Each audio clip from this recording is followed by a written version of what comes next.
Welcome, everybody, to the 7th in a series of 8 lunches and afternoon talks by people from Berkeley who've won the Turing Award based on their work at Berkeley. And there's a poster there of all of them. Next week is Andy Yao. He'll be the last one. Today, I have a particular honor and pleasure of introducing my own PhD advisor, Velvel, William Kahan, who won the Turing Award back in 1989. I had the pleasure of being here as his graduate student while he was doing all that work, along with a few other people, including Jerome Koonin, who's sitting over there, and perhaps some other folks in the audience. And so we're going to, as in these other lunches, I'm going to begin with a series of questions and conversations, and we'll open it up to questions later. I should say we probably won't be able to get into all the details of Velvel's very long and interesting career, but there is a 229-page interview, oral history, on the SciAm webpage if you want more details. Okay. So given all the things that have happened, and there's so many interesting things to talk about, I thought I might try to do it in chronological order, but of course, we'll see what happens. So maybe we'll start with a question going back a little bit in time, before I was born, in fact, which was, Velvel, what was the first book about computers that you ever read? And when did you read it, just to remind us all? Well, I didn't know that computers existed until 1953. And when I was told they existed, I got this book, I think it's called Giant Brains. And I think I still have a copy on my shelf somewhere. And then I decided I might as well design my own computer. And so I designed one using telephone stepping relays. And when I was satisfied with the design, except for the fact that it would consume all the electric power produced by Niagara Falls, I then went to the guy who ran the computer at Toronto, Kelly Gottlieb, and I said, I'll show you mine if you show me yours. And that began a fairly long association and friendship. Okay. And that's 1953, which I guess is before almost everyone in this room was born. Yes. And if I recall correctly, that book that you read was written by someone at Berkeley. Oh, I didn't know that. Yeah, I think I looked that up. Okay. So, but it's not required reading anymore. Don't worry. So after that, then you actually had a few years later your first programming job. No, my first programming job was in 1954. Okay, yes. The big one. Well, there were little jobs I did for General Electric and others, but in 1954, I designed a program to simulate an airline reservation system in order to cut the response time from what could be as many as days to 2 seconds if you asked for a reservation on a specific flight and a specific day. The interesting challenge was that the mean free time between errors on that computer was about 5 minutes on a good day. And I had to somehow disguise that, hide it from anybody who wanted to run the demonstration. And we succeeded. Demonstration occurred in August of 1954. But it was too successful. Although it satisfied my employer, the people who had watched in the demonstration and participated in it, they found that somehow this machine was doing what they had devoted their lives to developing. And in the same language, I used exactly the same abbreviations and so on, so that as far as they were concerned, it was as if they were at a teletype machine requesting reservations or asking that flights should be canceled or extra sections laid on because the Stanley Cup is going to be held in Calgary, then there'll be a lot of extra planes needed to bring people there. And they decided that to have this young whippersnapper and another guy, a friend, Joe Shapiro, we came on stage to explain what this was about. I in a red tweed sports jacket, he in a green tweed sports jacket, in front of all these guys in their gray suits. And they were determined that they weren't going to let young whippersnappers take over their lives. So they refused to accept this. And it took another, I guess it was 6 years before they had retired. And TransCanada Airlines, as it was then, finally got a computerized reservation system. Okay. But not mine. Okay. Not mine, because mine was designed for the Franti Manchester Mark I with, as I said, this unfortunate unreliability problem. So since you mentioned hockey, did you ever play hockey in those days? Hockey, yes, but always as goalie. Okay. I was large for my age. And, well, hockey players are encouraged to body check. And I decided that that was okay for Nazis, but not for me. Okay. So moving up to after you got your PhD at Toronto and became a faculty member there for a while, you started teaching, and you decided that you needed to modify both the Fortran compiler and the operating system of the IBM 7094 that was used for teaching. Yes. So can you say why you had to go down that far in order to teach your class? Well, there were a number of things. First of all, there's the very high error rate. Fortran at that time had an extremely large capture cross-section for errors. And so I wanted to make it a little bit less inhumane. Secondly, although graph theory was spurned by the then chairman of the mathematics department, it was deemed this sort of thing the Hungarians do in Budapest, just recreational mathematics. And I figured we had this barely official computer science department at Toronto that I'd helped to start. And I thought it would be a good idea that students who took programming would learn about graphs as well as other standard arrays and so on. And so I had to modify the Fortran compiler so I could give them exercises so that they can actually do something.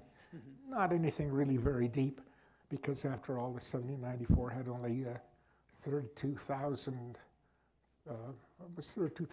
words each, a little bit less than 4 bytes wide.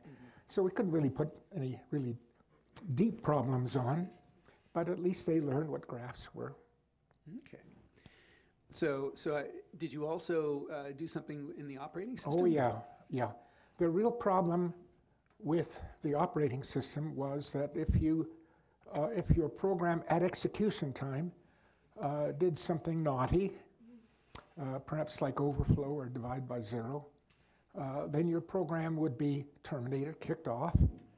And if you were unlucky, you would get a core dump in octal of 32,000 words. And I remember people would come into my office and they'd have this stack of paper and ask, where is my output? Because even the error message, very brief error message, would be hidden in all that paper. So I devised a number of programs. One was called Call Uncle, when you want to give up. And if your program knows it wants to give up and it called uncle, then it would get an error trace. It would tell you where you were when you called uncle. And if you didn't call uncle and got kicked off for some reason, or if your program terminated normally, but something interesting had happened, you would get a message. One of the messages, the only one for which I ever got thanks, was a message for what you get when you divide by an integer 0.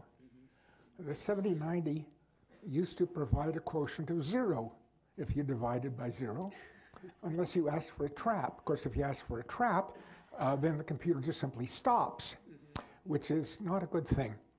So, especially, where you're in a queue, there are a whole bunch of people behind you waiting to get on the computer as soon as you're finished. Figuratively speaking, because actually their jobs are on a tape. They've got card images and so on a tape. But in a sense, you feel this pressure from someone behind you, even though you've never met them.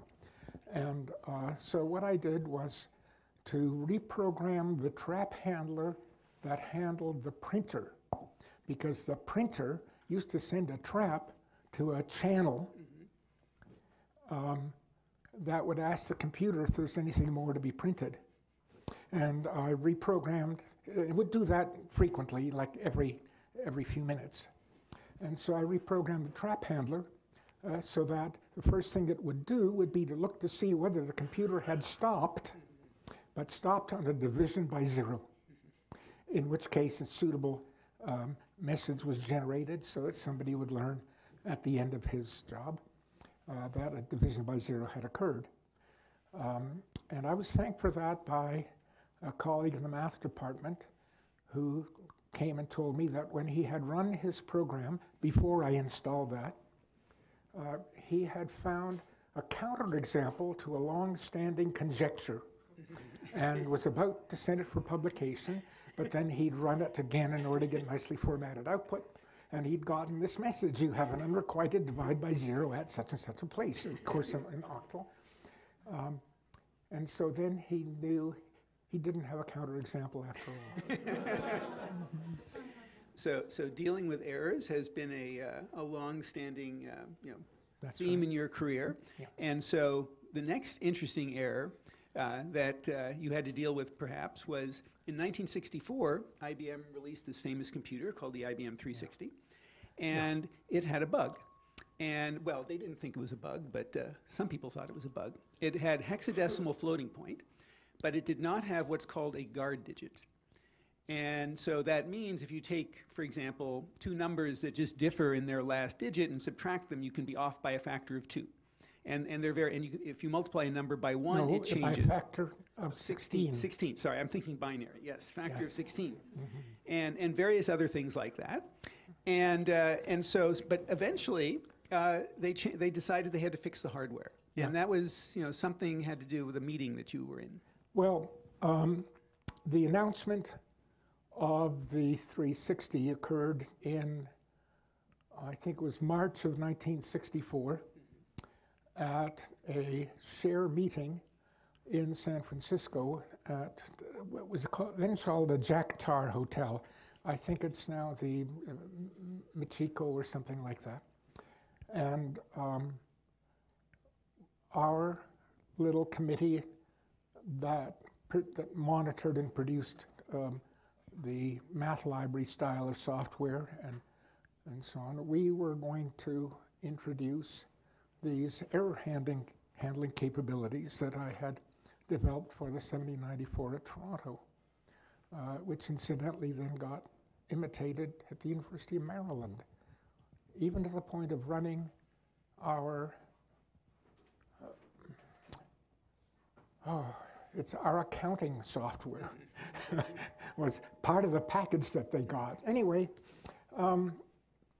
but then our committee was asked if we could move our meeting to another room. And so we said, oh, well, that's okay, because normally there's only about a dozen people who attend these little meetings. But that move was to free a larger room so that IBM could announce the IBM 360 and tout its great features. And one of the talks was given by Hirondo Kuki, who had been contracted by IBM to write the math library. And his English was not the best. And so it appeared that he was boasting about the various tricks that he had used in order to get a math library that was not unacceptably inaccurate. We were so wrong. Boasting was not part of his character. He was warning us that there was something weird about the arithmetic, and the only way to get around it was to use these elaborate tricks. And we didn't understand that until somewhere like November, when the Principles of Operations manual came out, and we could read what it said the arithmetic did. And then we figured out it's not just the loss of a guard digit, there were all sorts of quirky things about this hexadecimal arithmetic They used hexadecimal because a paper by, I think it was Sweeney, had said that if you use hexadecimal, you can get about the same range and you don't lose very much precision, and people hardly ever care about it anyway. And that was a mistake too. But now we're still stuck with hexadecimal on IBM mainframes unless you use the most recent mainframes. So we looked into the arithmetic, this little committee, and we found it lacked a guard digit and had these other problems. And we asked IBM, quick, fix it before you've got a whole bunch of them in the field. And we just got ignored. So our committee decided that we should prepare a tutorial on what you must do in order to get your software using IBM 360 arithmetic to get results more or less comparable with what you had gotten on the 7094, which had binary floating point, and which, with the passage of time, had become reasonable. The arithmetic wasn't bad. So we were ready for this tutorial, which was held at a share meeting in a foreign country, namely in Toronto. And when the lights went out and I started to show people what they had to do with various slides, remember that was the time when you had to put slides on an overhead projector, there would be these gasps and there'd be these noises from the audience. What? They would say, oh, that's what happened, and so on. And we wondered, who's making all these noises? Well, we found out when the lights came on. And there were these guys who would stand up to ask a question. Do you mean to tell me this? Such and such. And, well, we tried to tell them, but they seemed to be indifferent. Well, it turned out the people who attended that meeting were not the guys who, like groundhogs, run in and out of this system and write software. It was the managers. They had come to Toronto with their wives to enjoy a little vacation in Niagara Falls, perhaps, it was just nearby. And sitting beside them were these characters in standard IBM summer uniform, pale gray suits and straw-type hats, except they weren't made of straw, but they looked a little bit like straw, fedoras. And those were the guys with pale white faces. The managers were the guys with bright red faces. See, because what they saw was how much more they would have to pay their programmers in order to cope with these peculiar arithmetics. So that got IBM's attention, and we were invited to the Time Life building in New York, and our little committee of 4 got there. And across the table were some 4 or 5 IBM guys, and we thought now's our chance to get this arithmetic fixed. No, what they wanted to know was, how had we psyched out the arithmetic so quickly? You see, what diagnostic tests had we run, and so on. And so it just turned out that those guys were inexperienced. But then around 11 o'clock in the morning, the vice president in charge of applications of for Share, okay, Share was the IBM mainframe users group. And he came in and said, I hope you guys are getting along okay. And he stood behind us and put his arm around us and said, I want you to know that whatever these guys say, that goes. Okay, Share is behind them. Oh my, did that change the tenor? And so after lunch, we found we were sitting opposite a different group of guys. And these were the ones who would have to think about changing the hardware, except for one important limitation. And that was, as it was explained to me, IBM was the publisher of more stuff than anyone else because they had to publish these manuals. And so there was a limit to how much they could change the manuals. So they were able to put in the guard digit and 1 or 2 other things, which didn't cost very much, we thought. They weren't able to fix everything. And then we estimated what the cost would be. It'd be, a couple of $1 million. And they agreed it really was tolerable. The cost turned out to be tens of millions of dollars. Why? Why would it cost so much just to replace some boards? Well, you see, what happened was the customer engineer at the site of a 360 would announce that we're going to upgrade the machine Monday night. Okay, then Tuesday morning, there are people who run their programs and say, hey, my program doesn't work anymore with the new board. And so they would bug the engineer about this, and he would say, all right, I tell you what, we'll put in the old boards tonight and see what your program does, which, as it happened, turned out to be the same thing as it had done on Monday. It was their program, not the board, with the different floating point.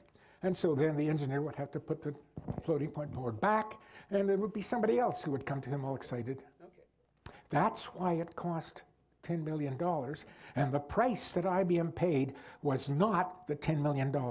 It was the loss of their reputation for infallibility. So I'm going to move on to a different interesting meeting, because there's so many in your history. Yeah. So, and this is on a topic that's related to linear algebra as opposed to hardware. And in 1965, you came from Toronto for a meeting in the Bay Area, and you happened to meet a colleague, Gene Golub, who was a professor at Stanford, and you realized you were working on the same problem. Yeah, no, it was 1964 when we met. Oh, okay, okay. The paper was published in 65. That's right. So what happened in the 3 days after you and Gene met? Well, Gene and I had become friends in 1957. And since I was in the Bay Area, I thought I'd visit Gene at Stanford, and discovered he was working on the same problem and the same techniques that I was working on, which is how do you compute the singular values of a matrix at a price you can afford and get accuracy that you're willing to accept. Much faster than people had done it in the past. And so we decided, rather than write 2 papers, let's just get together and write one. So I got permission to delay my return to Toronto. Somebody else taught your class? Yes. Well, no, I was in math as well as computer science, so I had to get permission. I had classes to meet on Monday, and I had to get permission not to meet them. So instead of returning to Toronto on Saturday night or something, we worked over the weekend, and that was what it took to write the paper. Right, and that's the algorithm for the SVD that we basically still use, everybody. So, good 3 days work, yes. We still get dozens of requests for reprints every year. So they should look it up online now. So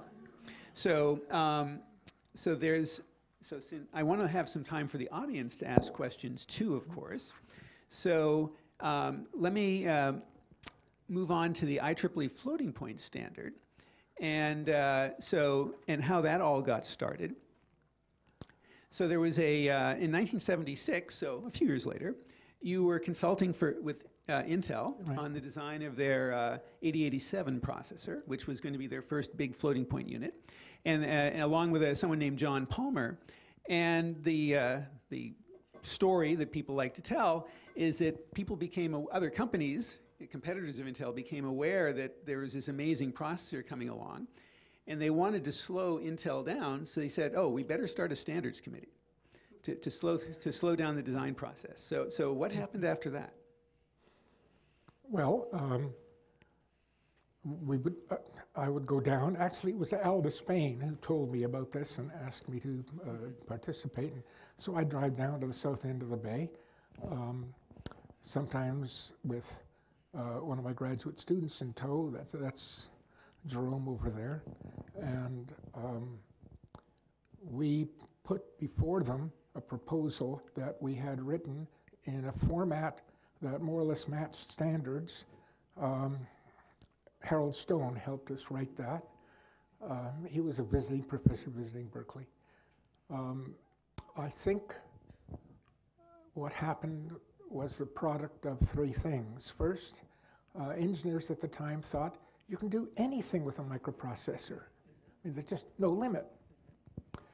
And secondly, they felt that the right thing to do about arithmetic was to make sure that programmers would be happy with it. And third, they were willing to learn.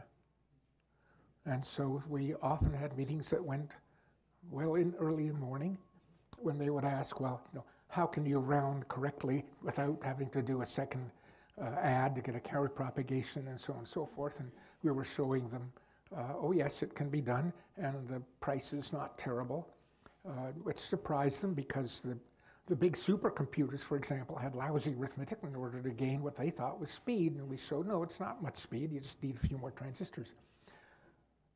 And they acquiesced to the notion that the arithmetic, though it had to be rounded, should be rounded in such a way that people subsequently can prove that a floating point program is correct despite rounding, and a few other exceptions like overflow, underflow, whatever.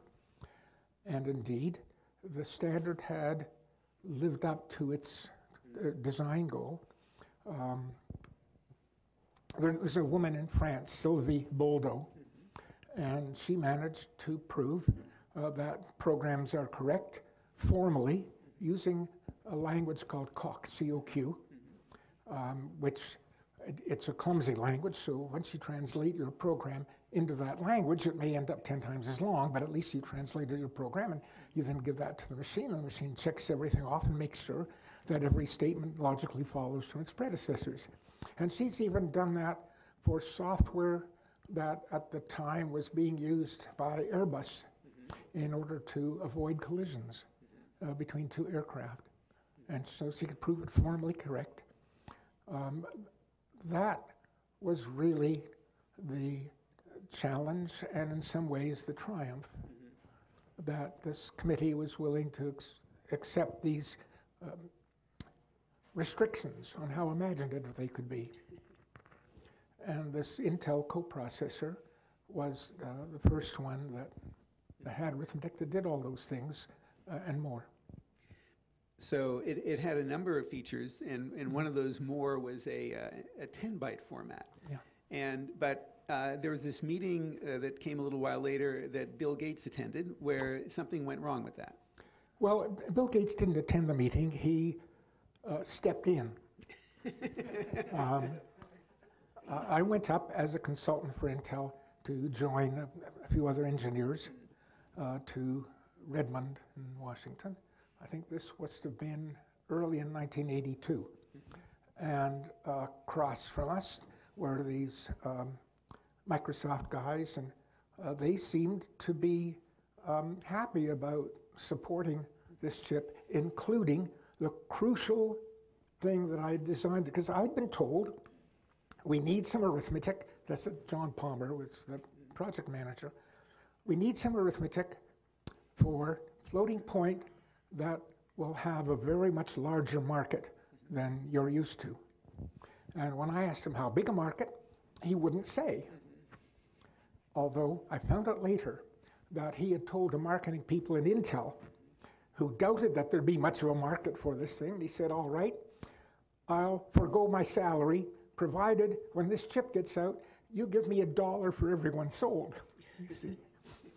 And they declined, which is too bad, because he could have become independently wealthy that way. But anyway, the chip had properties which would enable it to be used with reasonable confidence by programmers who had never taken a course on numerical analysis.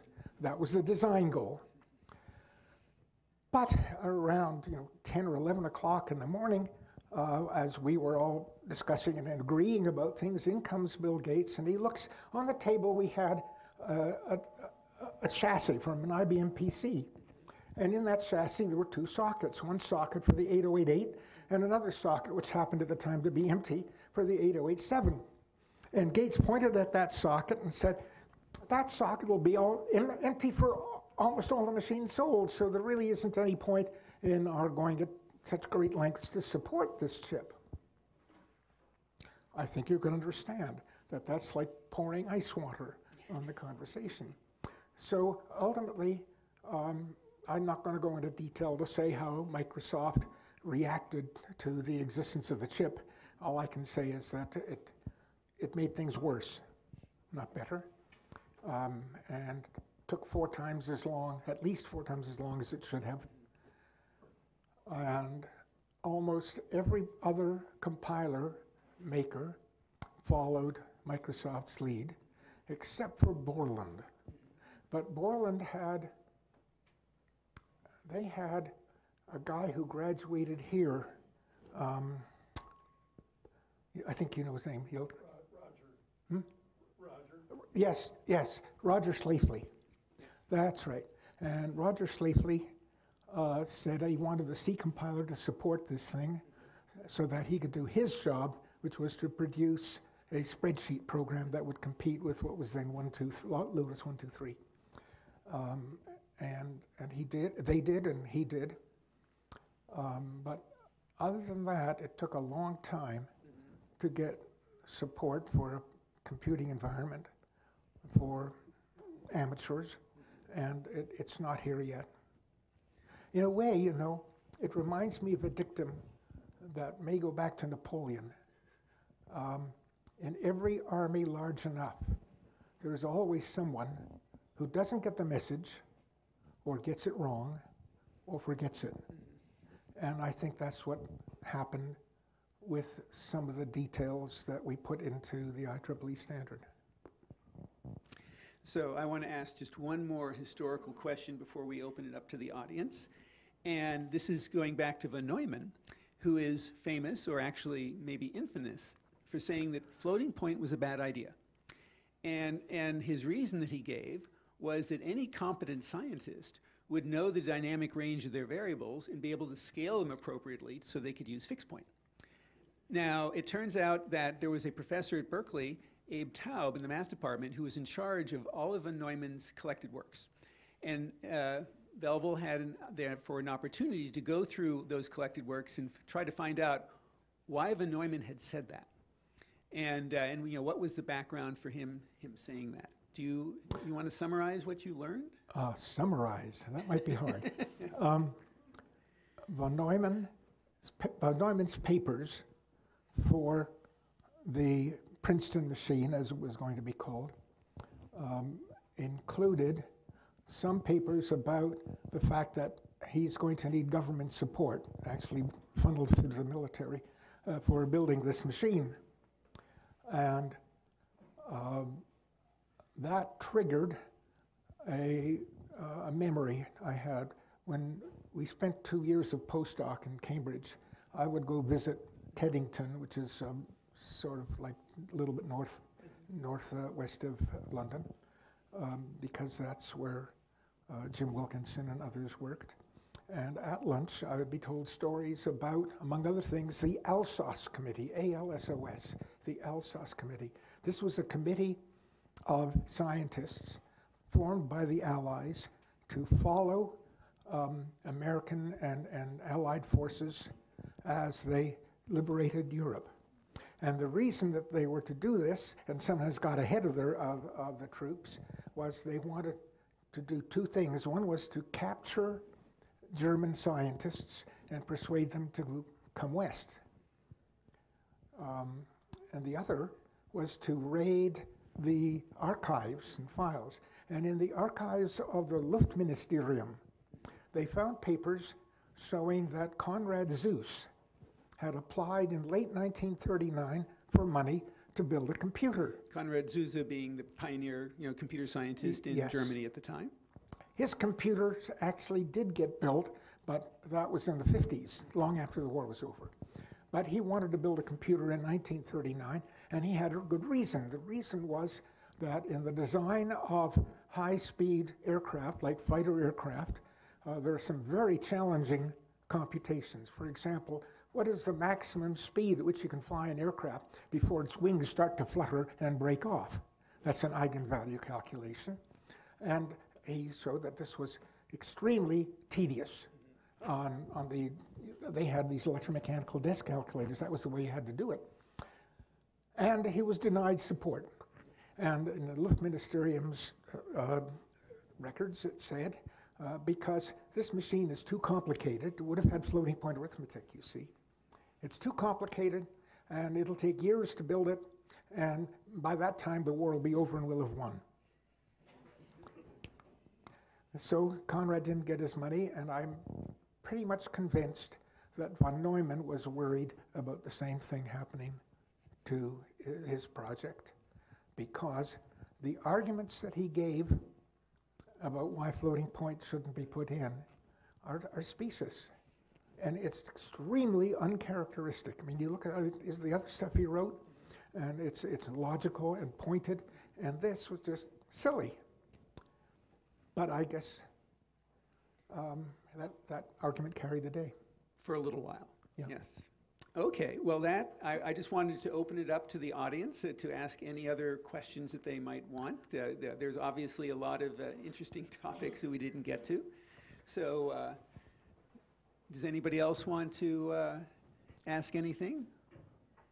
I remember Jerome had some interesting questions. I think it's more appropriate for you to ask that question, the first one on my list. Go ahead. Okay.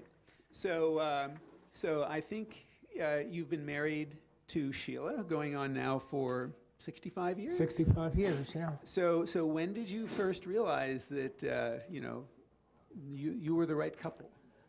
Oh, well, that took a while.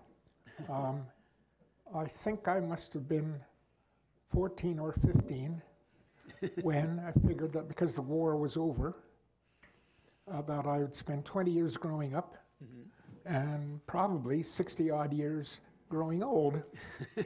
And it seemed like a good idea to have a companion for that time. And I recommend this to you too. And so I found one, among others. It was Sheila. And I remember that it was February of let's see. I'm trying to remember the date. It must have been February of 1950 when I suggested to her, so I was 17 years old, and I suggested to her that there was a possibility that we might agree to grow old together. But it was just a possibility. Don't make any commitments. And then as some years spent and I became acquainted with more women at the university, lots of bright and lively and even pretty, lots of them, but Sheila still appeared to be the best. And so when I got persuaded of that, then my next step was to persuade her to grow old with me, which took a while because I had a reputation as being somewhat strange. In fact, I'll add one more story. Shortly before we got married, Sheila's family threw a party so that I could meet other members of the family. Among them was her uncle, who was a lawyer, Queen's Counsel, which means a very prestigious lawyer. And he had heard that I work with computers, and he came and asked me, well, what are you going to do to produce computers when you've got 3 or 4 of them in Canada, and they do all the computation in a few days that anybody wants to do? What are you going to do with all the rest of those computers? Remember that they ran on vacuum tubes then. And my answer was, they'll become companions. And that convinced him that I was fully as strange as So another, let's say, personal hobby you've had is cars. Yeah. And you still have a 1984 Peugeot parked in front of your house, but you used to have another 1985 one, but No, or they're was both it, they were both 1984. 84? But unfortunately, you had to get rid of it not so long ago. Why? Well, it set itself on fire Yes. in our garage. We're neighbors, by the way. So. Yeah, I mean, there's an oil seal in the front bearing of the crankshaft, and that failed, and consequently, oil got sprayed around inside the engine compartment, but of course I didn't know that. I had installed an oil pressure switch, but when I turned off the car, I didn't know that there was oil scattered everywhere there. And that includes the exhaust manifold. But when you turn off the engine, coolant is no longer being circulated. So heat inside the engine makes its way ultimately to the exhaust manifold, and the oil burst into fire. And it was a good thing that we had planned to go out that night to a restaurant and meet friends, because I went downstairs to the garage and it was full of smoke. And I hastened to make sure that the ignition was off because if the ignition had been left on by accident, by forgetfulness, that would have been pumping fuel. So alas, the fire department had to come and put out a fire, which fortunately scorched the garage but didn't burn it all down. And it was my favorite. It was my favorite car. It was really a pleasure to drive. That was a 1984 Peugeot 505 with automatic transmission. So you're free to ask questions about electrical or mechanical engineering or computer science, obviously. So please.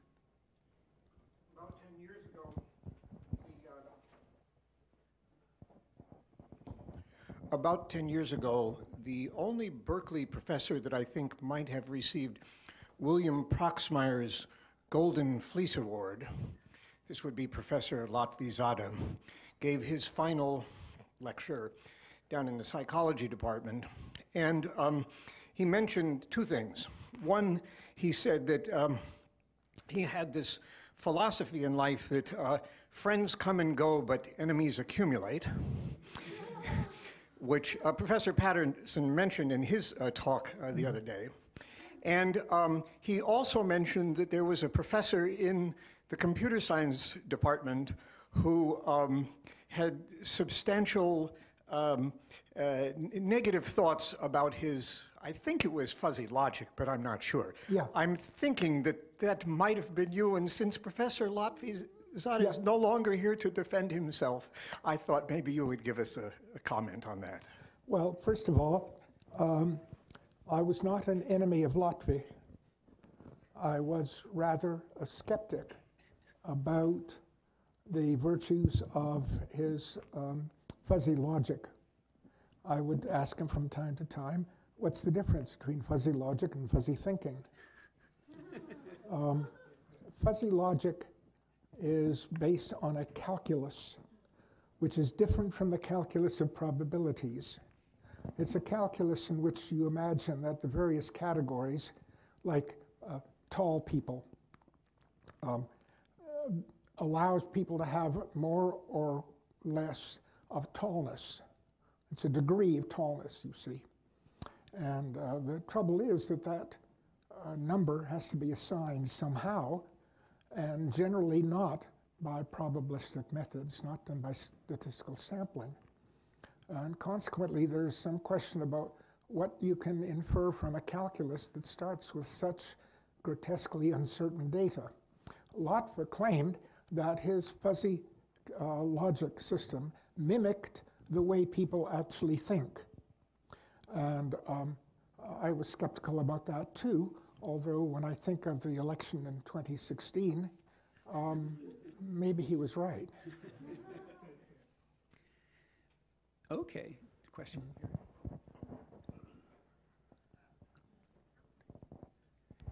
So one thing that's really interesting to me is that when you talk about kind of CS department as being this kind of small part of the math department almost, and compared to what CS kind of has been in my life and the importance of that, there's always been some change in the kind of centralness of computers to our daily lives. What do you think about about the degree to which computers have become central to our daily existence, I guess, as you've seen it kind of through the years and been so close to computer science? Well, it's pretty much inevitable that computers supplant the efforts of people who have had what we might consider rather dull, repetitive jobs, whether that be in industry assembling products, which can be assembled now by robots, or it might be in administration, just shuffling papers. Now, I had imagined when I started programming computers in 1953 that this was an opportunity to replace what I would have called the man behind the wicket. You come up to buy tickets, for example, you come to a window and well, that's what you used to do. Now you do it on the web.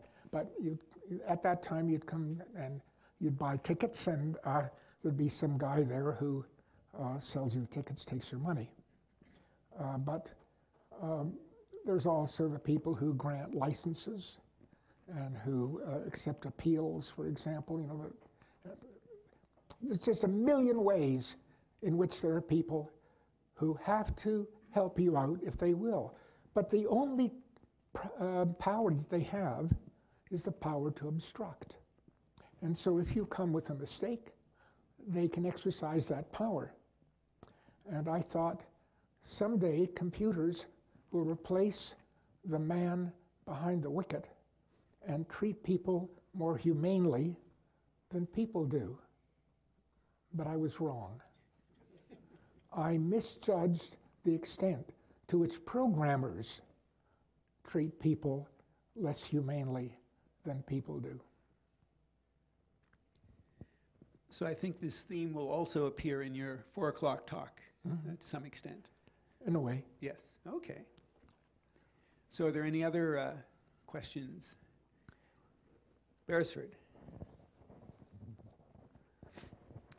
Well, I happen to know that Professor Kahan has had a long abiding interest in a very interesting question, which is the role of technology in warfare. And I was wondering if you would favor us with 1 or 2 anecdotes which relate to really this compelling subject. I know you could go on forever on it, but Yes. Well, there is a subset of that on my webpage, which is about how blabbermouth German U-boats got themselves sunk in World War II. And that whole topic was motivated by 2 things. One is I spent a summer repairing the high-frequency direction finding equipment that was intended to be reused by the Royal Canadian Navy. And I learned how it worked.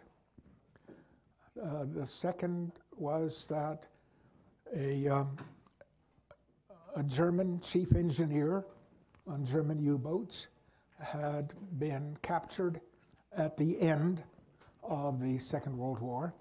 And because of a policy of repatriation, which was first in, first out, he spent 2 years in a prisoner of war camp in a region which had been used for summer vacationers up near Halliburton. It's about 150 miles north by northeast of Toronto.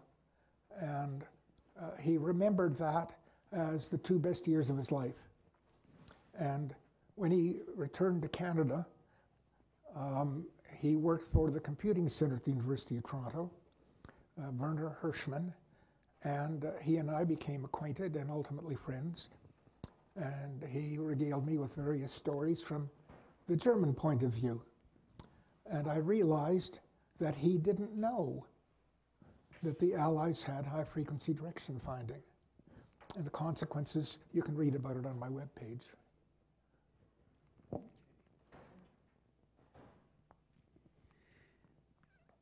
So, any more questions? I will close with one and ask Velvel if he remembers what happened when it was a Friday. My thesis was due at 5 p.m. I needed one more signature, his. I already had my tickets to my postdoc in Europe the next week, and so I walked in and asked him if he would sign my thesis. And so, do you remember what you said? Or No, I think you remember it better than I do. Okay. Well, I'll sign it, but let me savor these last few moments of power. So that was, and then he signed Well, I've got it, a question for you now. Okay. In the early spring, you asked me to vacate my office upstairs, in which I In had my role as chair, yes. Yeah, well, I agreed that I should vacate the office because we needed space desperately, and particularly for younger faculty. And so I went through what turned out to be a very painful divorce. Fortunately, I got help from some friends like Jerome there and a couple of others. And so we managed to get out by July, which is what you wanted. But I looked at the door yesterday. There's no name on the door yet. We are still negotiating, so we're very close to closing the deal with the new faculty member who will go into that office. It just takes a while. So we had to plan ahead. And let me thank all of the emeriti, all the Turing Award winners I had to ask to move into shared offices so we could continue to grow the department. Okay. Okay. So thank you all for coming.